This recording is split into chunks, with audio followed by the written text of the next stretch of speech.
कैसे हैं सब लोग। पेज नंबर 36 डिस्कस करते हैं। मेरे नोट्स मेरे यूट्यूब चैनल पे गिवन है, वहाँ से डाउनलोड कर सकते हैं और अपने साथ में प्रिंट आउट लेकर के बैठें। पेज नंबर 36 में दो तीन टॉपिक डिस्कस किए गए हैं। पेज नंबर 31 पे हमने एक टॉपिक स्टार्ट कर दिया था, टर्मिनल वेलोसिटी, और ये टर्मिनल वेलोसिटी भी हम इस पेज नंबर 36 में ही कवर करेंगे, लार्जली इसी पेज पे हैं। टर्मिनल वेलोसिटी सबसे पहले समझ लेते हैं, थोड़ा बहुत तो डिस्क्राइब किया था पहले भी। टर्मिनल वेलोसिटी का मतलब है कि एक मैक्सिमम वेलोसिटी जो कोई ऑब्जेक्ट अटेन करता है और इस मैक्सिमम वेलोसिटी से ज़्यादा नहीं होती, इसकी वेलोसिटी बढ़ना बंद हो जाती है। फ्री फॉल में ये वेलोसिटी ऑब्टेन होती है। कोई रेन ड्रॉप है, रेन ड्रॉप क्लाउड से नीचे की तरफ चलती है, गिरती है, फ्री फॉल होता है, तो इसकी वेलोसिटी लगातार बढ़ते जाती है क्या? नहीं, शुरू में बढ़ती है। शुरू में जब इसने क्लाउड से नीचे गिरी तो उस समय इसकी स्टार्टिंग में तो इसकी वेलोसिटी 0 ही थी, फिर वेलोसिटी धीरे धीरे बढ़ने लगी और बढ़ते गई, फ्री फॉल में बढ़ती जाती है वेलोसिटी। कौन से एक्सप्रेशन से बढ़ती जा रही है? फर्स्ट एक्सप्रेशन से, v equation of motion v equal to u plus a t के अकॉर्डिंग बढ़ते जा रही है। तो a is g there plus g, तो लगातार इसकी वेलोसिटी बढ़ते जा रही है। जैसे जैसे वेलोसिटी बढ़ते जा रही है वैसे वैसे अपवर्ड डायरेक्शन में लगने वाला विस्कस फोर्स भी बढ़ते जा रहा है, क्योंकि उसका एक्सप्रेशन है F is equal to 6 pi eta r v, उसमें v आता है, वो v पे डिपेंड करता है विस्कस फोर्स। यानी वेलोसिटी जितनी ज़्यादा होती है विस्कस फोर्स उतना ज़्यादा लगता है, वेलोसिटी कम होती है तो विस्कस फोर्स कम लगता है। तो जैसे जैसे ड्रॉप नीचे गिरते जा रही है इसकी वेलोसिटी बढ़ते जा रही है, तो ऊपर की तरफ लगने वाला विस्कस फोर्स बढ़ते जा रहा है। तो अल्टीमेटली विस्कस फोर्स इतना ज़्यादा हो जाता है कि वो इसकी वेलोसिटी को बढ़ने से रोक देता है, बढ़ने नहीं देता वेलोसिटी को फर्दर। तो अब इस कंडीशन में जो इसने एक मैक्सिमम वैल्यू अटेन कर ली थी वेलोसिटी की, वही वेलोसिटी के साथ फिर ये फर्दर मूव ऑन करती है ड्रॉप, और इस वेलोसिटी को हम टर्मिनल वेलोसिटी कहते हैं। It is the maximum value attend by that drop. तो अब इसके लिए एक्सप्रेशन ऑब्टेन करना सीखते हैं। तो एक्सप्रेशन ऑब्टेन करने में दो तरह की फोर्सेस कंसिडर करो। एक तो downward force in a liquid में भी इसको कंसिडर कर सकते हो, एयर में भी कर सकते हो। तो जैसे रेन ड्रॉप का मैंने एग्जांपल लिया, तो रेन ड्रॉप के केस में तो एयर ही है एटमॉस्फेयर में, तो उस एयर में रेन ड्रॉप नीचे गिरते हुए आ रही है, तो वहाँ पे एयर में हमने कंसिडर किया है। तो एयर में लगने वाली डाउनवर्ड फोर्स कितना है वो कैलकुलेट करना है एक तो, और एक विस्कस फोर्स ऊपर की तरफ कितना लग रही है, इन दोनों एक्सप्रेशंस को इक्वेट करना है और आसानी से आपको टर्मिनल वेलोसिटी का एक्सप्रेशन मिल जाएगा। अब डाउनवर्ड फोर्स कैसे कैलकुलेट करोगे? डाउनवर्ड फोर्स कैलकुलेट करने के लिए दो तरह की फोर्सेस लो।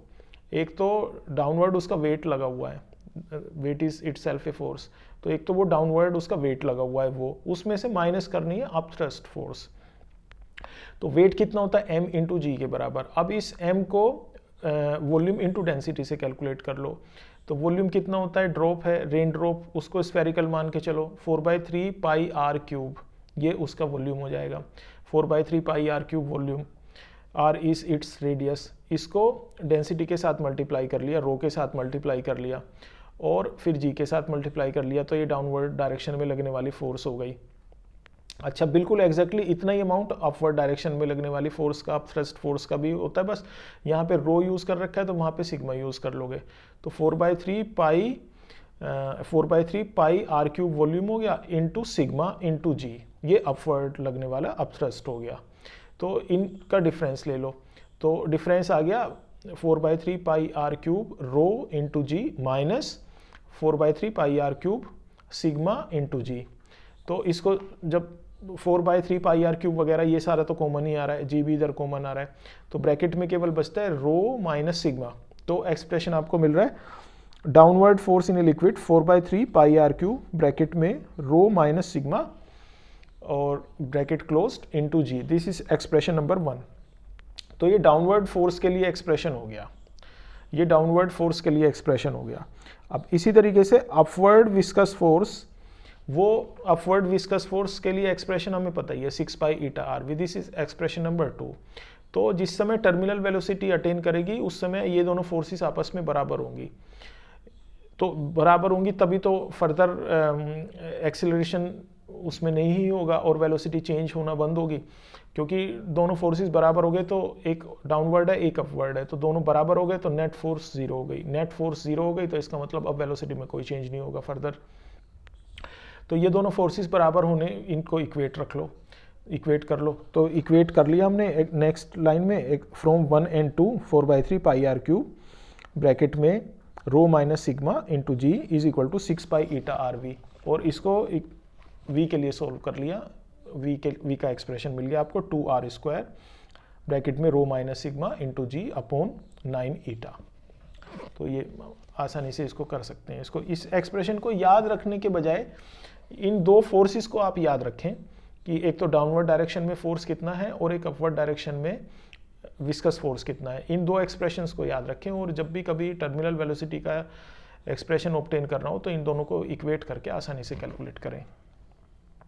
अच्छा, नेक्स्ट टॉपिक, अब ये नेक्स्ट चैप्टर का एक तरीके से स्टार्ट हो रहा है। सरफेस टेंशन है इसमें सबसे पहला कॉन्सेप्ट। तो सरफेस टेंशन कैसे डिफाइन करते हो? सरफेस टेंशन दो तरीके से डिफाइन की जाती है। एक तो एनर्जी पर यूनिट एरिया से डिफाइन की जाती है, और एक दूसरा है फोर्स पर यूनिट लेंथ से डिफाइन की जाती है। तो एनर्जी पर यूनिट एरिया से क्या मतलब है? सरफेस टेंशन, जब कोई ऑब्जेक्ट है, कोई लिक्विड है, उस लिक्विड का सरफेस है, तो सरफेस में एनर्जी सबसे ज़्यादा होती है। जो सरफेस के मॉलिक्यूल्स हैं उनमें एनर्जी सबसे ज़्यादा होती है। अब सबसे ज़्यादा क्यों है? जो इंटीरियर में मॉलिक्यूल्स थे, उन इंटीरियर के मॉलिक्यूल्स को उठा करके आप सरफेस पे लेके आए सरफेस बनाने के लिए, तो ये उठा के लेके आने में आपको वर्क करना पड़ा है। तो ये जितना वर्क आप करते जाओगे वो इसके सरफेस के मॉलिक्यूल्स की एनर्जी बन के उसमें स्टोर्ड हो जाता है। तो इसीलिए सरफेस के मॉलिक्यूल्स की एनर्जी ज़्यादा होती है। कोई एक लिक्विड है और उसको आप छोटी छोटी ड्रॉप्स में आप कन्वर्ट करें, तो आप एक्चुअल में सरफेस एरिया बढ़ा रहे हैं। तो जब सरफेस एरिया बढ़ाते हैं तो सरफेस एरिया बढ़ने का मतलब हो गया कि आपने मॉलिक्यूल्स को उस लिक्विड के इंटीरियर से निकाल करके सरफेस पे रखते हैं, तो आपको वर्क करना पड़ता है। तो जितनी ज़्यादा ड्रॉप्स बनाओगे उतना ज़्यादा वर्क करना पड़ेगा, क्योंकि you are in one way increasing surface areas. तो सरफेस एरिया इंक्रीज करते हो तो उसमें वर्क करते हो। That work per unit area is defined as tension.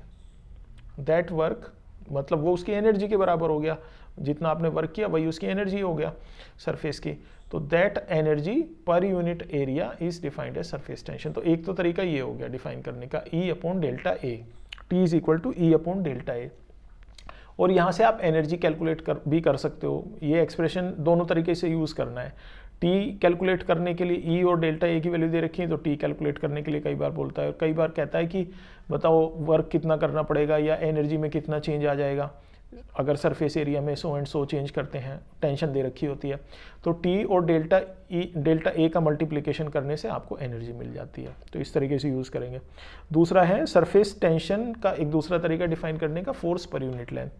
Surface के ऊपर एक इमेजिनरी लाइन आपने कंसिडर कर ली, इस इमेजिनरी लाइन पे फोर्स लग रही होती है, ये force per unit length is defined as surface tension. Surface tension वैसे बेसिकली क्या है, कोई सरफेस जो है ना स्ट्रेच्ड फॉर्म में रहता है, जैसे बलून है, बलून का सरफेस है, तो आप उसको इमेजिन कर सकते हो कि वो हमेशा स्ट्रेच्ड है, वो हमेशा स्ट्रेच्ड है।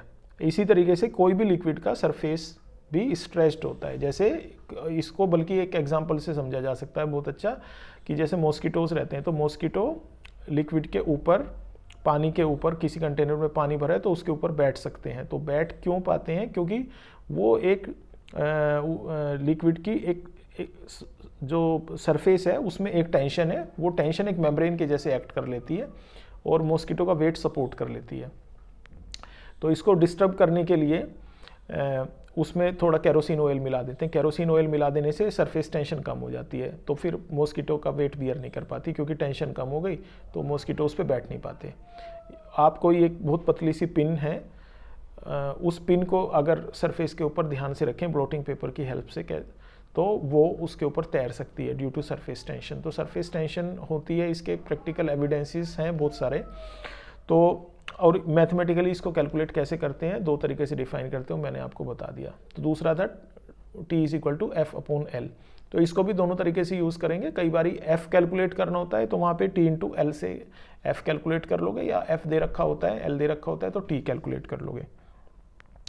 अब एक टॉपिक इस पेज का लास्ट, उसमें behaviour of a liquid in contact of A solid. किसी सॉलिड के कॉन्टैक्ट में अगर किसी लिक्विड को रखा जाए तो वो कैसे बिहेव करेगा।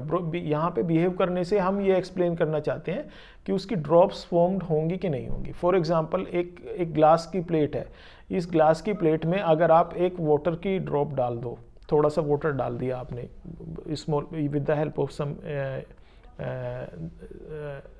सम थिन ट्यूब, एक ड्रॉपर की हेल्प से आपने एक डाल दिया, तो ड्रॉपर की हेल्प से आपने एक बहुत छोटा अमाउंट वाटर का ग्लास की प्लेट के ऊपर डाल दिया, तो ये इसके ऊपर ड्रॉप फॉर्म कर लेगा या फैल जाएगा पूरी प्लेट के ऊपर। इसी एक्टिविटी को एक दूसरे लिक्विड के साथ में करके देखो। अब मरकरी की आपने एक बहुत छोटा सा अमाउंट डाल दिया, तो ये मरकरी ड्रॉप की फॉर्म में बन जाएगा ग्लास की प्लेट के ऊपर, या फिर ग्लास की प्लेट के ऊपर फैल जाएगा। तो ये इस तरह का बिहेवियर हमें यहाँ स्टडी करना है। तो इसको समझने से पहले एक कोहेसिव और एडेसिव फोर्सेस का भी समझ लेते हैं। कोहेसिव फोर्सेस और एडेसिव फोर्सेस, ये दो फोर्सेस होती हैं। तो जो कोहेसिव फोर्सेस हैं वो डिफरेंट टाइप के सेम टाइप के मॉलिक्यूल्स के बीच में लगने वाली फोर्स को कोहेसिव कहते हैं, और डिफरेंट टाइप के मॉलिक्यूल्स के बीच में लगने वाली फोर्सेस को एडेसिव फोर्सेस कहते हैं। तो सेम टाइप पे लगने वाली मॉलिक्यूल, जैसे वाटर के मॉलिक्यूल्स हैं बहुत सारे, तो उनके बीच में आपस में फोर्सेस लगी हुई होती हैं। वो एक वाटर की ड्रॉप फॉर्म क्यों होती है? वाटर की ड्रॉप फॉर्म होने के लिए उसके मॉलिक्यूल के बीच में आपस में एक अट्रैक्शन लगा हुआ है, अट्रैक्शन फोर्स लगी हुई है, और वो सारे के सारे एक साथ इकट्ठा बन के बैठे हैं। तो ये कौन सी फोर्स है जो उनको सबको एक साथ इकट्ठा बना करके बैठी थी? तो उनके बीच में लगने वाली water molecule, same type of molecule के बीच में लगने वाली फोर्स कोहेसिव फोर्स है। इसी तरीके से कोई वाटर मॉलिक्यूल किसी ग्लास सरफेस के ऊपर आप डाल दो तो ग्लास सरफेस के साथ में स्टिक हो जाती है। तो ये क्या रीज़न था कि वाटर के मॉलिक्यूल्स ग्लास के मॉलिक्यूल्स के साथ में बाउंड हो गए, अट्रैक्ट हो गए, स्टिक हो गए। तो वहाँ पे जो अट्रैक्शन फोर्स थी उसे एडेसिव फोर्स कहते हैं। तो ये डिफरेंट टाइप ऑफ मॉलिक्यूल के बीच में थी, वाटर मॉलिक्यूल और ग्लास मॉलिक्यूल के बीच में लगने वाली फोर्स थी, तो इस फोर्स को एडेसिव फोर्स कहते हैं। अच्छा, तो अब इन दो फोर्सेस की हेल्प से एक्सप्लेन किया जा सकता है, और इन दो फोर्सेस के कोरस्पॉन्डिंग एक टेंशन भी जनरेट होती है। तो जैसे लिक्विड के कॉन्टैक्ट में, सॉलिड के कॉन्टैक्ट में लिक्विड आई है, सॉलिड का सरफेस था ग्लास का और उसके ऊपर आपने लिक्विड डाला, तो ये दोनों आपस में कांटेक्ट में आए, तो इनके बीच में एक टेंशन होगी। तो उस टेंशन को हम एक डिनोट करेंगे एक लेटर से। तो यहाँ पे 3 लेटर लिखे हुए दिखाई दे रहे हैं, 3 टर्म्स दिखाई दे रहे हैं, एक TSL, एक TLA, एक TSA है। तो इन्हीं के बारे में मैं डिफाइन कर रहा हूँ कि TSL क्या है। तो ये सॉलिड और लिक्विड के बीच में लगने वाली टेंशन है। TSL, T stands for tension, S stands for solid, L stand for liquid. तो सॉलिड और लिक्विड आपस में कांटेक्ट में आए हैं, तो सॉलिड और लिक्विड के बीच में लगने वाली टेंशन है, इसको TSL से डिनोट किया है। इसी तरीके से नेक्स्ट है TLA, तो लिक्विड और एयर के बीच में लगने वाली टेंशन, इसको TLA से डिनोट कर रखा है। और नेक्स्ट है TSA, सॉलिड और एयर के बीच में लगने वाली टेंशन, इसको TSA से डिनोट कर रखा है। तो जब आपने कोई लिक्विड को, बहुत स्मॉल अमाउंट को किसी सॉलिड सरफेस के ऊपर डाल दिया, तो वहाँ पे ये तीनों तरह की टेंशन्स होती हैं। तो तीनों तरह की टेंशन्स में एक इक्विलिब्रियम बनता है, वो इस इक्वेशन के अकॉर्डिंग बनता है, TSL plus TLA cos theta plus TSA, where theta is angle of contact, cos theta is angle of contact. Angle of contact क्या होता है? एंगल ऑफ कॉन्टैक्ट कोई लिक्विड की सरफेस और जिस कंटेनर में वो रखी है उस कंटेनर की वॉल के बीच में बनने वाला एंगल, उसको एंगल ऑफ कॉन्टैक्ट कहते हैं। तो वाटर के केस में ये एक्यूट एंगल होता है और मरकरी के केस में ऑब्ट्यूस एंगल होता है। ये बात भी हमें ध्यान में रखनी पड़ेगी। एंगल ऑफ कॉन्टैक्ट 2 तरीके से बन सकता है, एक यानी 2 तरीके का होता है, एक्यूट होता है, ऑब्ट्यूस होता है। तो जैसे वाटर के लिए मैंने एग्जांपल बताया, वाटर के लिए एंगल ऑफ कॉन्टैक्ट एक्यूट होता है और मरकरी के लिए ऑब्ट्यूस होता है। तो वही एंगल ऑफ कॉन्टैक्ट है ये थीटा, किस किस के बीच में बनने वाला है? एक तो वाटर, एक तो जो भी लिक्विड कंसीडर किया गया है उस लिक्विड का सरफेस, और जिस कंटेनर में रखा है उस कंटेनर की वॉल, इनसाइड वॉल, आउटसाइड नहीं, इनसाइड वॉल और लिक्विड के सरफेस के बीच में बनने वाला एंगल को एंगल ऑफ कॉन्टैक्ट कहते हैं, वो यहाँ पे थीटा है। तो ये एक इक्वेशन आप ध्यान में रख लेंगे, TSL plus TLA cos theta is equal to TSA। अब इस इक्वेशन को cos थीटा के लिए सोल्व कर लेते हैं। तो cos theta is equal to TSA minus TSL upon TLA। ठीक है, ये इक्वेशन मिल गई। अब हमें पता है कि cos थीटा की value is smaller than 1, maximum value which cos theta can take is 1। तो cos थीटा की वैल्यू हमेशा 1 से कम रहती है, तो इसलिए हमने नेक्स्ट लाइन में लिख दिया TSA minus TSL upon TLA is also will be greater smaller than 1। और इसको सोल्व कर लिया, TSA minus TSL will be lesser than TLA, equation number 1। तो ये जो इक्वेशन नंबर 1 है, ये कंडीशन बता रही है आपको ड्रॉप फॉर्म होने की। ड्रॉप तब फॉर्म होगी अगर ये कंडीशन सेटिस्फाइड होगी। अगर ये कंडीशन सेटिस्फाइड नहीं होती है तो ड्रॉप फॉर्म नहीं होगी। तो ये इक्वेशन नंबर 1 जो है ना, TSA माइनस TSL ब्रैकेट में लेस देन TLA, ये कंडीशन अगर सेटिस्फाइड होती है तो ड्रॉप फॉर्मेशन होगा, अदरवाइज ड्रॉप फॉर्मेशन नहीं होगा। जैसे for example in case of mercury को ग्लास प्लेट के ऊपर डालते हो तो ड्रॉप फॉर्मेशन होता है, और वाटर को अगर ग्लास प्लेट के ऊपर डालते हो तो ड्रॉप फॉर्मेशन नहीं होता। इसमें ये देख लेते हैं कि क्या क्या चीज़ें हैं। एक तो TSA आया था, एक TSL आया था, और एक TLA है। तो ये आप लोग जानते हैं, मैंने अभी भी डिफाइन किया था। TSA is tension between solid and air, TSL is tension between solid and liquid, and TLA is tension between liquid and air. तो इस कंडीशन को ध्यान रखेंगे। नेक्स्ट टॉपिक पेज नंबर 37 पे डिस्कस करते हैं।